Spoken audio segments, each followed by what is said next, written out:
ikaw ay di nag-iisa. Karamay siya, oh, oh.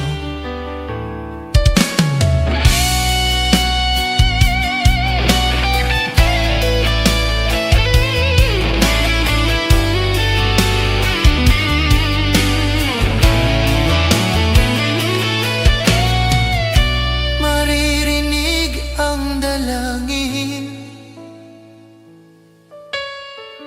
ang pagsuko'y wag mong gawin. Ang Diyos ay di natutulog, hindi kanya bibig.